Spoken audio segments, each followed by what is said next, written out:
பிஸ்மில்லாஹிர் ரஹ்மானிர் ரஹீம். அஸ்ஸலாமு அலைக்கும் வரஹ்மத்துல்லாஹி வபரகாத்துஹு. பிறை டிவியின் பதிர்களம் நிகழ்ச்சியினூடாக உங்கள் அனைவரையும் சந்தித்திருக்கிறேன்.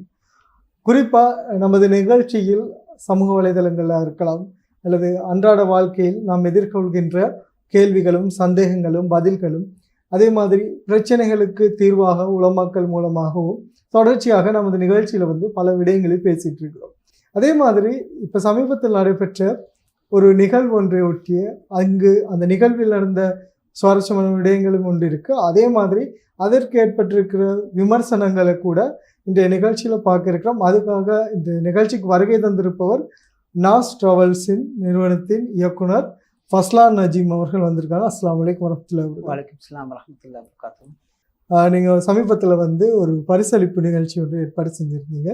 நாங்களும் பார்த்துருந்தோம். எங்களோட ஊடகத்தாலையும் அந்த நிகழ்ச்சிக்கு வருகை தந்திருந்தோம். குறிப்பாக அந்த நிகழ்ச்சியில் உம்ரா செல்லக்கூடியவர்களுக்கான ஒரு பேக்கேஜ், அதாவது முழுமையான செலவு முதல் கொண்டு எல்லாத்தையும் ஏற்றிருந்தது. முதலாம் பரிசாகவும், இரண்டாம் பரிசாக ஒரு விமான டிக்கெட் உம்ரா செல்வதற்கு, மூன்றாம் பரிசாக ஒரு விமான வீசா உம்ரா வீசா ஏற்பாடு செஞ்சு கொடுத்துருந்தீங்க.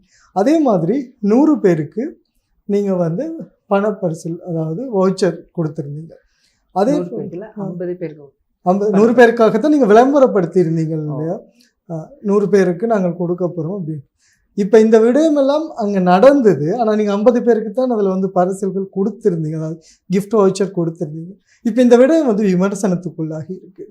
இதுக்கு உங்களோட கருத்து என்னென்னா, நாங்கள் விடிவெளி பேப்பரில், அதாவது ப்ரோக்ராம் இன்வெஸ்ட் பண்ண போகலே, நாங்கள் மஷோன் செஞ்சு ப்ரோக்ராம் அனௌன்ஸ் பண்ண போகலே ரேடியோ ஸ்லோனில் ஃபர்ஸ்ட் ப்ரைஸ் உம்ரா, செகண்ட் ப்ரைஸ் டிக்கெட் என்றும், தேர்ட் ப்ரைஸ் வீசான்னு சொல்லிட்டு பேலன்ஸ் 100 பேருக்கான ஆறுதல் பரிசுன்னு தான் அறிவிச்சிருந்தோம். ஆறுதல் பரிசுன்றது என்னென்னு அறிவிக்கவே இல்லை.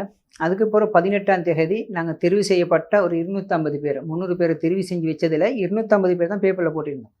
போட்டு அதில் தெளிவான விளக்கம் மட்டும் கீழே கொடுத்திருந்தோம், சட்டத்திட்டம்னு சொல்லி. அதில் நாங்கள் போட்டிருந்தோம் 100 பேருக்கு உம்ரா வச்சிருந்தோம். அதாவது தெளிவாக அதில் போட்டிருந்தோம். முதலாவது சட்டத்திட்டங்களை போட்டிருந்தோம். முதலாவது பரிசாக உம்ரா பேக்கேஜும், ரெண்டாவது டிக்கெட், மூணாவது வீசா, மேலதிகமாக 100 பரிசாளர்களுக்கு ஆறுதல் பரிசாக உம்ரா வவுச்சர்கள் வழங்கப்படும்னு போட்டு, அதுக்குரிய சட்டத்திட்டமாக கட்டாயம் அங்கே பங்களிப்பு செஞ்சிருக்கணும். அப்போ தான் அவங்கள அதுக்கு தெரிவு செய்யப்படுவாங்க. அப்படி இல்லாட்டி அவங்கள ஓரமாக்கிட்டு மத்தாக்கள் போடும்னு சொல்லி ஒரு குழுக்கள் சீட்டுக்கு போடும்னு சொல்லி ஒரு சிஸ்டத்தை வச்சுருந்தோம். இல்லை, நாங்கள் 100 பேர் உம்ரா வவுச்சர் வச்சுட்டு 50 பேருக்கு கொடுத்ததுக்கான ரீசன் ஒன்றாவது நாங்கள் இதை ஒரு அடிஷ்னல் ஃபெசிலிட்டிஸாக தான் செஞ்சுருந்தேன். 50 பேருன்றது ஏன்னா 100 பேருக்கு உம்ரா வவுச்சர்னு சொல்லி அங்கே 300 பேருக்கு வருகை தந்திருந்த 250 ரொக்கம் 300 பேருக்குமானதுக்கும் எல்லாருக்குமே உம்ரா வவுச்சர் கொடுத்திருந்தோம். ஏன்னா சிரமத்துக்கு மத்தியில் வந்ததால் எல்லாத்துக்கும் உம்ரா வவுச்சர் கொடுத்திருந்தோம். 50 பேருக்கு அதை நாங்கள் பணமாக மாற்றத்துக்கு நேரடியாக பண வவுச்சராகவே அதை மாற்றிருந்தோம். அப்போ நாங்கள் எக்ஸ்ட்ரா தான் அந்த 50 பேருக்கு கொடுத்திருந்தோம். 100 பேர் அறிவித்ததுக்கு நாங்கள் 50 பேருக்கு பண வவுச்சர் எடிஷ்னலாக நாங்கள் செஞ்ச ஒரு மேலதிக பரிசாக தான் அது இருக்குது. அதுக்கடுத்து உம்ரா நாங்கள் வவுச்சர் கொடுத்ததுக்கான ரீசன் என்னென்னாக்கா, நாங்கள் இது உண்மையிலே உம்ரா சம்மந்தப்பட்டமான ஒரு ப்ரோக்ராம் தான் செஞ்சது. எந்த ஒரு ஏமௌண்ட் இருக்குது. இந்த ட்ராவல் செய்கிறதுக்கான ஒரு முக்கியமான காரணமும் ஏமௌண்ட்டும் இருக்குது. ஏன் இது செஞ்சோம்ன்ற கேள்வியும் நீங்கள் இருக்கிறதால இந்த கேள்விக்கு பதில் எப்படின்னா, நான் இந்த செய்கிறதுக்கான ரீசன் என்னென்னு விலையை கொண்டா சரி. முதல் கட்டமாக நம்ம இப்போ இருக்கிற விஷயம், அதாவது குறிப்பாக இந்த பரிசளிப்பு நிகழ்ச்சிக்கு பிறகு வந்துட்டு இருக்கிற விமர்சனங்கள் உண்டு. ரெண்டாவது, அந்த பரிசளிப்பு நிகழ்ச்சி நடந்த விதம், குறிப்பாக இத்தனை பேரை நீங்கள் கூப்பிட்டு இவ்வளோ பேருக்கு நீங்கள் கொடுக்குறேன்னு சொல்லி இப்போ எல்லாருக்குமே கொடுத்ததுன்ற ஒரு அஜெண்டாவாக மாறி இருக்கு. இப்போ நீங்கள் சொல்லும்போது இந்த குளறுபடிகள் இல்லைன்னா இது சரியான முறையில் நடக்க திட்டமிடாத காரணமாக அமைஞ்சது நீங்கள் தானே. அதுக்கான விளக்கம் இல்லை. இதில் சரியான முறையில் நடக்கலன்னு சொல்லிடாது. நாங்கள் எதிர்பார்த்ததை விட பெஸ்ட்டாக செஞ்சுக்கிறோம். அப்போ நாங்கள் பிளான் பண்ணதை விட எடிஷ்னலாக செஞ்சதுக்கான தான் குழப்பம் இருந்துச்சுட்டாங்க. இப்போ நாங்கள் 50 பேருக்கு தான் 100 பேருக்கு உம்ரா வவுச்சர் சொன்ன இடத்துல 50 பேருக்கு எக்ஸ்ட்ரா காசாக கொடுத்திக்கிறோம். மேலதிகமாக 150 பேருக்கு உம்ரா வவுச்சர் கொடுத்திக்கிறோம். எடிஷ்னலாக எங்களோட சதக்காவா, அரிசி, மேலதிக படிக்கிற பிள்ளைகளுக்கான கிஃப்ட், அதாவது புஸ்தங்கள், அதெல்லாம் படித்து எடிஷ்னலாக நாங்கள் செஞ்ச ஒரு ப்ரோக்ராம் ஒன்று இருக்குது. அதுக்கு தான் நாங்கள் குழப்பம் மாதிரி விளங்கிச்சே தவிர எங்களோட ப்ரோக்ராமத்தில் எந்த வித மாற்றமும் இருக்கல. விளங்கி கொண்ட விதத்தில் தான் குழப்பம் இருக்குது. சரி, ஒரு ட்ராவல்ஸ் ஹஜ் உம்ரா செய்யக்கூடிய ஒரு ட்ராவல்ஸ் எதுக்காக இப்படி ஒரு நிகழ்ச்சியை செய்ய வேண்டிய ஒரு நிலைமையில் ஒரு சூழ்நிலை இருந்தது? அதான் நான் இந்த ட்ராவல்ஸ் ஏன் செய்கிறேன்ற நோக்கம் விளங்கினால் இதுக்கான பதில் வந்துடும். என்னென்றால், இப்போ நான் உம்ராலேயே எனக்குரிய இன்கம் வச்சு நான் இந்த ட்ராவல்ஸ் நடல. எனக்குரிய இன்கம் என்னோட ஸ்கூல் சர்வீஸ், நான் வெஹிக்கிள் வச்சு ஸ்கூல் சர்வீஸ் செஞ்சு என் இன்கம் போகுது. அதால் முழுமையாக அடையாளாட்டியும் ட்ரெவல்ஸால் ஒரு சின்ன ஒரு பகுதியை தான் நான் லாபமாக அடைஞ்சு கொண்டிருக்கிறேன். என் உண்மையான நோக்கம் வந்து ஆரம்பிக்கிறது 2012 ஆண்டில் நான் சவுதியில் அவுட்டோர் செஞ்சுட்டு இருந்தேன். அதாவது வார ட்ரெவல்ஸுக்கு ரூம் புக் பண்ணி கொடுக்குறது அது மாதிரி செஞ்சுட்டு 2016-17 கட்டத்தில் ஸ்ரீலங்காவுக்கு வந்து அதுக்கு போல தான் ட்ரெவல்ஸை ரெஜிஸ்டர் பண்ணி செஞ்சது. இது செய்கிறதுக்கான உண்மையான நோக்கம் என்ன வந்து குறைஞ்ச பேக்கேஜ் செய்யணும், இல்லைன்னு லோ பேக்கேஜ் செஞ்சு கஷ்டப்பட்டவங்களும் உம்ராக்கு போகணும். அது ஒன்றாவது. ரெண்டாவது ஏண்ட சின்ன வயசுலேருந்து இந்த ஆசை முடிஞ்ச அளவு சதக்கா செஞ்சு ஏண்ட மூலம் குறிப்பிட்டாக்கள் உம்ரா போகணும்ன்றது. இந்த 2 ஆசையும் நிறைவேற ஒரு கட்டம் தான் இது. குறிப்பிட்ட காலம் அதாவது நான் உம்ராக்கு வாரையில் ஒரு பகுதியை ஒரு அமௌண்ட் பண்ணி தீர்ந்துச்சேன். அந்த காலத்துலேருந்து நினைக்கிற மாதிரி 2017 89,000 பேக்கேஜ் செஞ்சோம். அந்த காலகட்டத்தில் ஒரு சின்ன பகுதி ஒரு 500 ரூபா 1000 ரூபா அமௌண்ட்டை நாங்கள் ஒதுக்கிடுவோம். முதல்ல ஒதுக்கிட்டு தான் எங்களோட லாபத்துக்குரிய கணக்கை பார்ப்போம். அந்த அமௌண்ட் எப்படி என்றாக்க ஒதுக்கி அதை சதக்காக ஆக்கிடும். இப்போ 50 பேர் போனால் 500 ரூபா மீனியோ இல்லை 1000 ரூபா மீன் ஒதுக்கி அதை சதக்காக்கள் சேவ் பண்ணிடுவோம். நாங்கள் வேறே ஒதுக்கி வச்சிடுவோம்.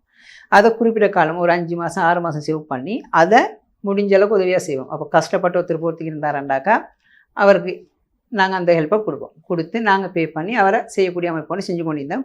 2017-18 பிறகு இந்த கொரோனா சீசன் ஜஹ்ரானுடைய பிரச்சனையால் ட்ராவல்ஸ் அப்படியே முடுக்கப்பட்டுச்சு. அப்போ எங்களுக்கு எந்த இன்கமும் இல்லை, ஃபுல்லாக நிறுத்தப்பட்டுச்சு. திருப்பி 2023 நோம்பில் ஆரம்பித்தோம். திருப்பி ஆரம்பித்து வார காலத்தில் எல்லாத்தையுமே சதக்காக்குரிய ஏற்பாடு செய்ய கிடைக்கல.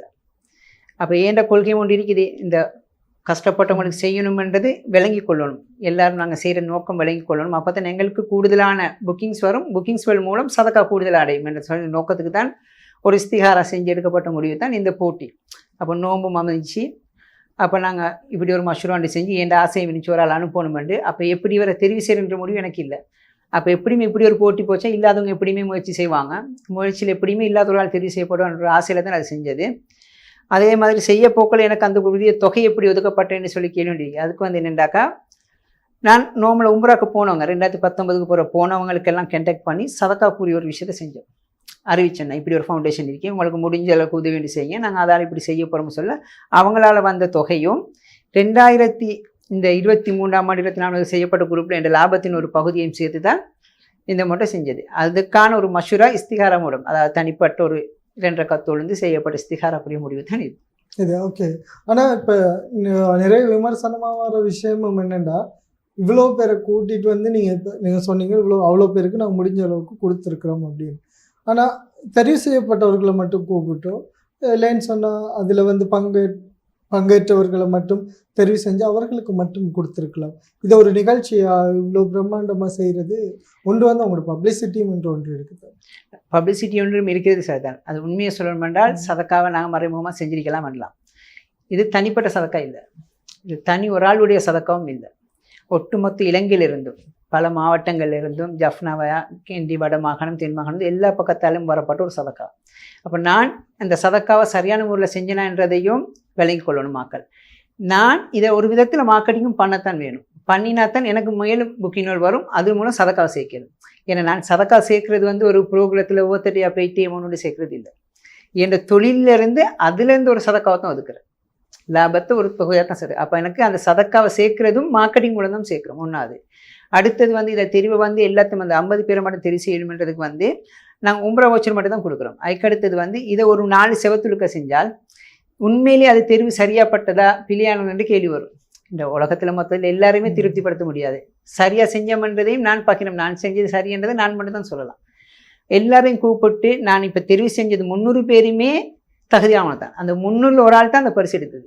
அது யாருன்றது எனக்கும் தெரியாது. அப்போ அது தெளிவாக எல்லாருக்கும் முன்னாடி பகிரங்கமாக இந்த சபைக்கு சம்பந்தமே இல்லாத ஒரு ஆள் மூலம் தெரிவு செய்யப்படணும்னு சொல்லித்தான் பார்லிமெண்ட் உறுப்பினர் மரக்கா சேரா வரையும் உண்மையை சொல்லணும்னா நாங்கள் முஜிபுர் ரஹ்மான் சேரா வரையும் வர வச்சுருந்தோம். செகண்ட் தேர்ட் அவரோட ப்ரோக்ராம் வைக்கன்னு சொல்லி வரையெல்லாம் போச்சு. அப்போ மரக்கா சேட்டி தான் ஃபர்ஸ்ட் செகண்ட் தேர்டை கொடுத்தோம். தேர்ட் வரல. அதோட இன்னொரு சபையில் எங்களை எல்லாருக்கும் முன்னிக்க தான் தெரிவு செஞ்சோம்.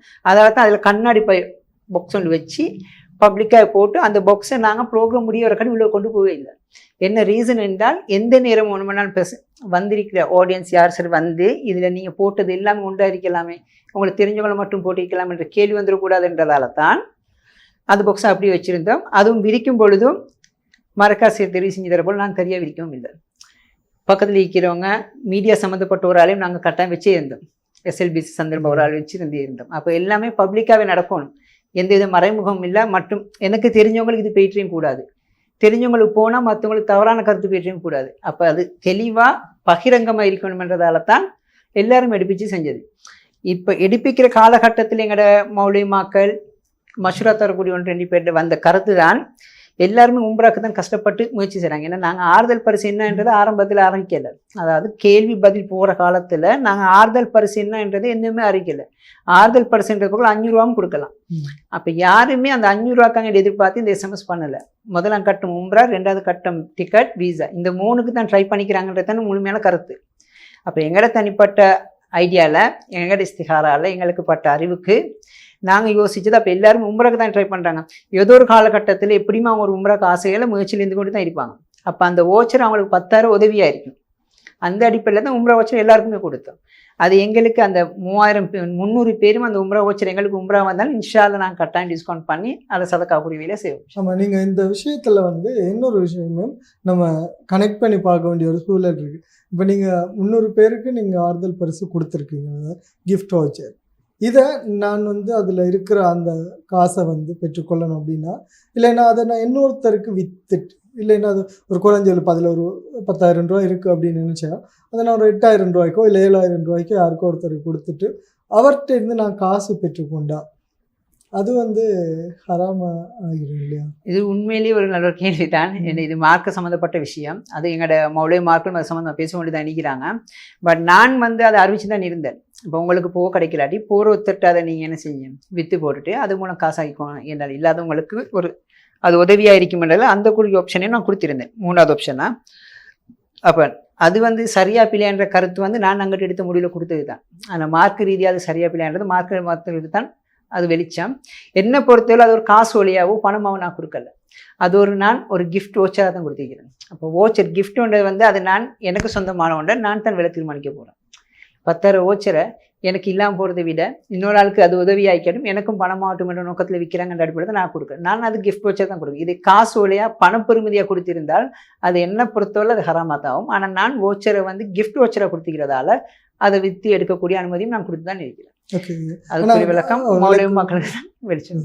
ஆனால் நான் வந்து வெளியிலேருந்து பார்க்கும்போது எனக்கு வந்து அது செக்கா இல்லைன்னா வவுச்சர்னால் நான் அதை எப்படி பார்க்க போகிறேன்னா அதை நான் ஒரு காசாக தான் பார்க்க போகிறேன். ஏன்னா இல்லைன்னா அது ஒரு பொருளாக கிடச்சிருந்தா ஒரு பொருள் ஈட்டக்கூடிய ஒரு விஷயமா அமைஞ்சிருந்தா சரி. ஆனால் இது மொத்தமாக ஒரு 10,000 ரூபா அப்படின்னு சொல்லும்போது அது காசு விஷயமாக தான் பார்க்க போகிறேன். அதே மாதிரி இதுக்குள்ளே நீங்கள் இன்னொரு விஷயத்தையும் தெரிஞ்சிருந்தீங்க. ஐ மீன் அதில் கருத்து ரீதியாகவும் சரி, அல்லைன்னா நீங்கள் அதில் கொண்டு வந்த ஒரு விடயமாகவும் சொல்லாமேனா இதில் பங்கேற்ற எல்லாருக்கும் வந்து உம்ரா சொல்கிறதுக்கு ஒரு டிஸ்கவுண்ட் மாதிரியான ஏற்பாடு செஞ்சுருக்காங்க அப்படின்ற ஒரு விஷயத்தையும் நீங்கள் அதில் சொல்லிடுவீங்க. அப்போ இந்த விடயத்தை நாங்கள் எப்படி பார்க்குறோம்? வாட்சரை டிஸ்கவுண்ட் யூஸ் பண்ணுறதுக்கா இல்லாட்டி? ஆமாம், இல்லை அந்த இங்கே இந்த நிகழ்ச்சியில் பங்கேற்றிருந்தால் அவர்களுக்கு உம்ரா செல்வதற்காக நான் அதுவும் என்ன யோசிச்சிருந்தேன்டா, மிச்சொரு தூரத்தில் இருந்து இந்த ப்ரோக்ராத்துக்கான வந்திக்கிறவங்க எல்லா விதத்திலும் அவங்களுக்கு சலுகை கிடைக்கணுன்றதால தான் உண்மையிலே நாங்கள் யோசிச்சிருந்தது. அங்கே வந்திருந்ததை கன்ஃபார்ம் பண்ணி அவங்க எதை செய்யக்கூடாது. இப்போ நார்மலாக எங்களோட ப்ரோக்ராத்தில் வந்து இருந்தவங்களுக்கு எல்லாமே வச்சிருக்கும். அப்போ விசிட் பண்ணதுக்காண்டியும் அவங்களுக்கு ஸ்பெஷல் விசிட். இப்போ நார்மலாக நான் வந்து 308 லக்குக்கு முன்னுக்கு வர காலங்களில் உம்ரா பண்ணி போகுது. இங்கே வந்து மெனக்கட்டு அதுக்குரிய மெனக்கடு ஒன்று செஞ்சிருந்தால் நிச்சயமாக அவங்களுக்குரிய டிஸ்கவுண்ட் ஒன்று கொடுக்குறது தான் நினைக்கிறேன். அது எல்லாமே எங்களை சதக்கா அந்த அது லாபத்திலேருந்து கழித்து கொடுக்கப்படும். முடிஞ்ச அளவுக்கு நாங்கள் பெஸ்ட்டாக செஞ்சு கொடுப்போம். சரி. ஆனால் ஒரு ஏஜென்சி இப்போ நீங்கள் சொன்ன ஒரு விஷயம் இருக்குது, நான் இவ்வளோ பேரில் வந்து கலெக்ட் பண்ணித்தான் இப்படி ஒரு விஷயத்த செஞ்சேன்னு அப்படின்னு. ஆனால் ஒரு ஏஜென்சி வந்து ஒரு ஹஜ் உம்ரா சர்வீஸ் நடத்தக்கூடிய ஒரு ஏஜென்சி வந்து இப்படி ஒரு நிகழ்ச்சியை வந்து செஞ்சு இது மூலமாக மக்களுக்கு ஒரு சேவை செய்யணுன்ற ஒரு விடயம் வந்து ஏதாவது ஒரு உள்நோக்கத்தை வச்சு அமையலாம் இல்லையா? அது அல்லாஹ்வுக்குரிய வெளிச்சம். பட் எனக்குரிய உள்கருத்து, நான் காசுக்கு என்று செய்கிற ஒரு ப்ரோக்ராம் இல்லை. அதான் நான் சொன்ன ஆரம்பத்தில் சொல்லியிருந்தேன். எனக்கென்று ஒரு தொழிலை நான் உருவாக்கி தான் வச்சுருக்கேன். அல்ஹம்துலில்லாஹ் கொரோனாக்குரிய காலகட்டத்திலும் நான் உண்மையிலேயே நான் வந்து இப்போ இது வந்து உங்களோட இப்போ நான் வெளியில இருந்து பார்க்குறேன். எனக்கு வந்து உங்களோட உள்ளுக்குள்ளே இருக்கிறதோ இதோ எனக்கு தெரியாது. நான் வந்து வெளியிலேருந்து பார்க்குறேன், இவ்வளோ காசு இவருக்கு இப்படி வருது, ஒரு ஏஜென்சி நடத்திட்டு இருக்கிறது எதுக்காக இப்படி செய்யணும்? அது என்னோட கருத்தாக இருக்கலாம் இல்லையா? இல்லை, உங்களோட கருத்து உண்மையான கருத்து தான். நான் பார்த்து நான் சொல்கிறேன்னாக்கா உண்மையிலேயே நான் வந்து காசு மட்டும்தான் அடிப்படையாக கொண்டு செய்கிறதா இருந்திருந்தால் இவ்வளோ ஒரு பெரிய ப்ரோக்ராம் செஞ்சு இந்த உம்ராக்கு 3,08,000 கூடிய சொல்லி டிக்கெட் ஒரு 2 லட்சம், வீசா 40,000 அப்படி ஒரு அமௌண்ட்டை தீர்ந்துச்சு எவ்வளோ பெரிய ஒரு கிஃப்ட்டை கொடுக்க முடிய அவசியம் இல்லை. என் நோக்கம் இல்லாதவங்களுக்கு போயிட்டு சேரணும். அதால தான் இந்த ப்ரோக்ராமும் செஞ்சது. முன்னுக்கும் இது நடக்கணும். அப்போ முன்னுக்கு இந்த சமுதாயம் விளங்கி கொள்ளும், இந்த நாசுகள் இயங்குன்றது விளங்கி கொள்ளும்ன்றது தான் முக்கியமான விஷயம். அப்போ இந்த உம்ராக்குரிய விலை குறைவு அதுக்கான ரீசன் இப்போ நிறமாக்கள கருத்தும் இருக்கு. ஏன் பேர் விலை குறைய கொடுக்குறாரு, அங்கே கஷ்டப்படுத்துகிறாரா? அல்ஹம்துலில்லாஹ் இதுவரை காட்டியும் எல்லாரையும் திருப்திப்படுத்த முடியாது. 100க்கு 100 மனிதன் அடிப்படையில் எல்லாத்தையும் திருத்தணும். முடிஞ்ச அளவுக்கு நாங்கள் திருப்திகரமாக தான் செஞ்சு கொண்டிருக்கிறோம் போன ஆடியன்ஸ் சொல்லும் மூலம். அப்போ அவங்களுக்கு அந்த திறந்த சேவையும் கொடுத்து குறைஞ்ச வேலை கஷ்டப்பட்டவங்க போகணுன்றது தான் முக்கியமான உரிமை. நான் உண்மையிலே நோமலாக சொல்லணும்னா இவ்வளோ காலத்துக்கு விஐபி பேக்கேஜ் செய்கிறதே இல்லை, க்ளாக் டவர் பேக்கேஜ் அந்த பேக்கேஜ் உங்களுக்கு செய்கிறதே இல்லை. என் நோக்கம் கஷ்டப்பட்டவங்க தான். அப்போ அவங்களுக்கு அந்த க்ளாக் டவர் பேக்கேஜ் எல்லாம் நான் மெனக்கட்டதும் இல்லை. உள்ளவங்க அல்ஹம்துலில்லாஹ் உள்ளவங்களோட போய்ட்டு செஞ்சுக்கலாம். எனக்குரிய இன்கம் கண்டு நான் வேறொரு ஏற்பாடு செஞ்சு வச்சுருக்கேன். அப்போ என் உண்மையான நோக்கம் இந்த சதக்காக்குரிய விஷயம் தான். இந்த காசு எப்படி வந்துச்சு சேர்ந்துன்னா எங்களுக்கு கூட வந்தவங்களுக்கு வெளிச்சம், அதாவது வந்தால் எங்களோட பயணம் செய்கிறவங்களுக்கு தெளிவாக விளங்கும். ஏன்னா நாங்கள் என்னத்துக்கு செய்கிறோம் முதல்ல நாங்கள் அவங்கள்ட்ட சதக்காக்குரிய அமௌண்ட் ஒன்று கேட்டுருவோம். அது இவ்வளோண்டு இல்லை, உங்களுக்கு முடிஞ்ச ஒரு சதக்காக இந்த மாதிரி ப்ரோக்ராம் நாங்கள் செய்கிறதுக்கு கேட்குறோம். இப்போ உண்மையை சொல்ல மாட்டோம், முன்னுக்கு இன்னொரு ப்ரோக்ராம் ஆர்கனைஸ் பண்ணி தான் வச்சுருக்கேன். குறிப்பிட்ட காலத்துக்கு நான் ஒரு பட்ஜெட் வச்சுருவேன். இப்போ முன்னுக்கு இப்போ நான் 3,08,000 போட்டிக்கிறது வந்து ஒரு 100-200 பேருக்கான பட்ஜெட் ஒன்று வச்சிருக்கிறேன். முன்னுக்கு இன்ஷால்ல பாடசாலை மாணவர்கள்லாம் படிப்பிச்சு ஒரு 2000 மாணவர்களை தெரிவு செஞ்சு கொழும்புலுக்க நேரடி பரீட்சை வச்சு அதில் தெரிவு செய்யப்பட்டு முதலாவது இல்லாட்டி ஒரு 10 இன்னும் பரிசு தீர்மானிக்கல மாணவர்கள் உம்ராக்கு அனுப்புறது. அப்படி இல்லாட்டி 5 மாணவர்களை தெரிவு செஞ்சு 5 மாணவர்களுக்கு படிப்புக்கு தேவையான எக்ஸசைஸ், அதை அச்சு புத்தகங்களுக்கான முழு செலவையும், அதாவது அவர் ஓலோல் படிக்க வர காட்டியுமோ இல்லாட்டி ஏலோல் படிக்க வர காட்டியுமோ அவர் கேம்பஸ் பாஸ் ஆகினா பாஸ் அவுட் வர காட்டியுமோ முழு பொறுப்பையுமே நாட்டுக்குள் சேர்க்கறதுக்கான ஒரு மஷூராவையும் இஸ்திகாரா செஞ்சு கொண்டு தான் நிற்கிறோம். இன்ஷா அல்லாஹ் அது அந்த முயற்சி வெற்றி பெறட்டும் கட்டாயம்.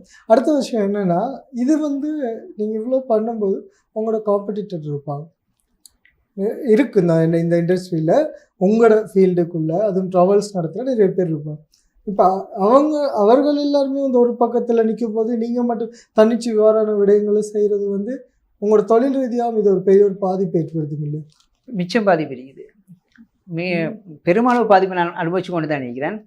அல்லாவோட உதவியால் அவ்வளோத்தை நான் தாண்டி வந்து கொண்டு தான் நினைக்கிறேன். அதால் தான் அல்ஹம்துலில்லாஹ் இன்றைக்கு வரைக்கும் இந்த ஹிஸ்ட்ரியில் இருக்கிறோம். 2017 நான் ஆரம்பித்ததுலேருந்து இருந்து கொண்டு இருக்கிறேன். அல்ஹம்துலில்லாஹ் முடிஞ்ச அளவுக்கு எந்த வித குறையிலும் ஒவ்வொரு மாதமும் முழுமையான குரூப் போயிட்டு கொண்டு தான் நிற்குது. அல்ஹம்துலில்லாஹ் அல்லாவோட உதவியால் பெரும் ஒரு தாக்கம் இருக்குது. அதை இன்ஷால்லா ஃபேஸ் பண்ணி கொண்டு தான் நிற்கிறோம். பொதுமக்களுக்கு அது தெளிவாக விளங்கி கொள்ளணும். அந்த நேர்மலை இப்போ நீங்கள் கேட்ட கேள்விகளை தான் அவங்க தெளிவாக விளங்கி கொண்டாங்கன்னு அது சந்தோஷம். என்னோட இப்போ நிறமாக்கள் அந்த கேள்வி இருக்குது. ஏன்னா உண்மையிலேயே இந்த ப்ரோக்ராத்துக்கு திருப்தி வந்த அளவுக்கு உண்மையிலே வாட்ஸ்அப்லையும் ஃபேஸ்புக்லையும் எங்களுக்கு வார ரிப்ளை இருக்குது தானே மாஷால்லாண்டு இதுவரை கட்டி போய் சொல்கிறது வெளியே 300ல் ஒரு 200 மேற்பட்ட கோல் வந்துருக்கும். அவ்வளோ பேர்டையும் வாழ்த்துக்களும் இருந்துச்சு.